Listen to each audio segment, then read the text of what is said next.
કાનનો મેલ એ કોઈ પણ ગંદકી નથી, પરંતુ એ તમારા કાન માટે એક પરફેક્ટ દવા છે.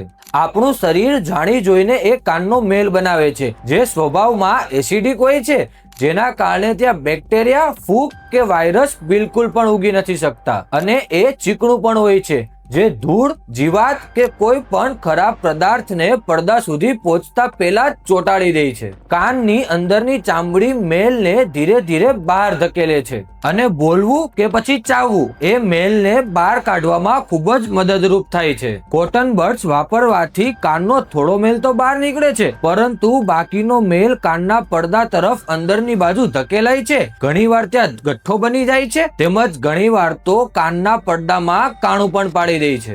કાન મેલને ઓટોમેટિક બહાર કાઢે છે, એટલે માત્ર નહાતી વખતે કાનને બહારથી બરાબર રીતે વ્યવસ્થિત સાફ કરો. કાન પોતાની સફાઈ જાતે કરે છે, તમે માત્ર સફાઈમાં દખલગીરી કરો છો. આ રીલ્સ એની સાથે જરૂર શેર કરજો, જે દરરોજ નાહ્યા પછી કોટન બડ્સથી પોતાના કાન સાફ કરે છે.